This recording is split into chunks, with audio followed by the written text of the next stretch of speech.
Enthalpy is used for thermodynamic values for reactions that occur at constant pressure. So again, anything that's open to the air, surrounding air pressure, is going to have an enthalpy. And heat can be transferred in or out of a system as it undergoes a chemical or physical change. So we can look at all these processes as being exothermic or endothermic. And it's close, delta H is close to the total change in energy in most situations. So you won't see problems with work, but you will see problems with delta H for the most part on the AP exam. So true for reactions that don't involve gases.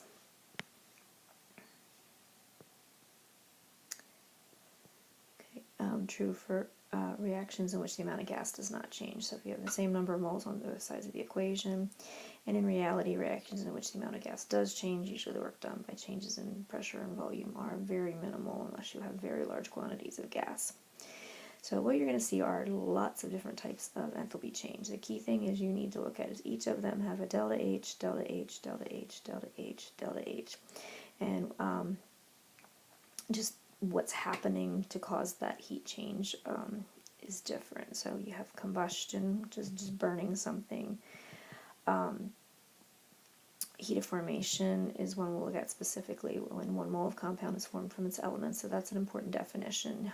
Heat of fusion is the change when something melts or solidifies or freezes, and vaporization is when 1 mole of substance vaporizes or condenses. So remember that you look at the melting point of ice, it's going to be 0 degrees Celsius or 32 degrees Fahrenheit, and the freezing point of water is 32 degrees Fahrenheit or 0 degrees Celsius. So it can go either direction, just one direction is exothermic, one is endothermic. And then lastly, heat of reaction is when we have a chemical reaction for that specific reaction in the specific form that it's in. So states of matter, so whether it's solid or aqueous, will change the heat of reaction. So this is just a big overview. We'll see more detail with these terms in future notes. So there's 2 big categories that you're going to see. One is the phase changes, where we're heating something up or cooling something and we're seeing it go through, changing from a liquid, solid, gas, or subliming, going directly from a solid to a gas. So you can have them where you're heating something up. So this is an endothermic change. And these values here, oops,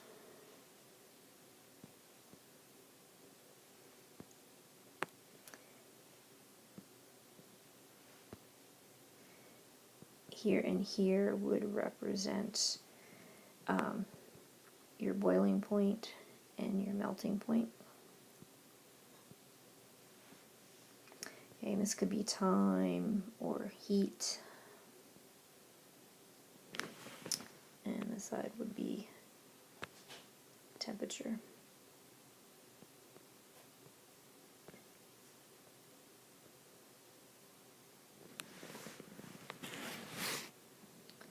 Okay, we could also have it as a cooling curve. So we would just be going the opposite direction. Okay, taking heat out, and you can see it is going the opposite direction. But again, key ideas, you'd still have your boiling points and your melting points. Again, you won't find freezing points because melting and freezing happen kind of at the same place in different directions. And when it asks what happens to molecules in each change, okay, you have change in temperature on the diagonals. So remember that temperature is defined by how fast the particles are moving. So in each of these, the particles will be slowing down. If we go to the heating curve, these would all be particles that are speeding up. So it just depends which direction you're going.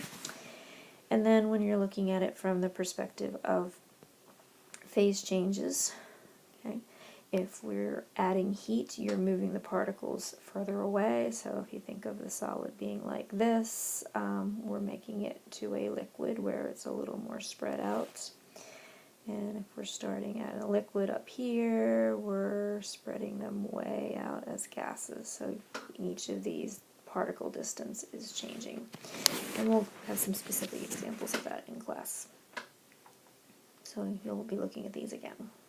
Again, just a quick overview.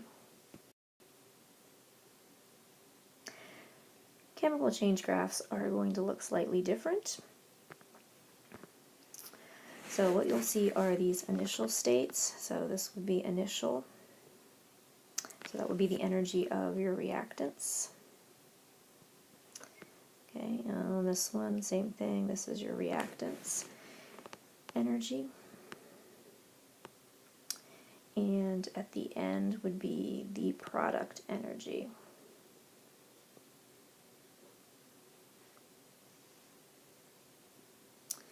And then the change between these two, change to a different color. So this distance here is your delta H value.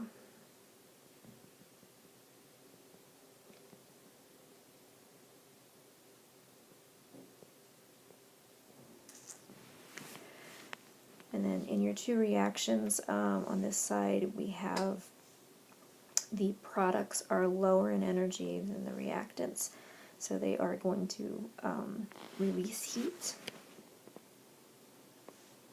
So this is your exothermic reaction. On this one, the products are higher in energy, so this would be your endothermic reaction. So again, just equal but kind of opposite processes. And the hump part, so if we change to our blue for that, okay, this here is your activation energy.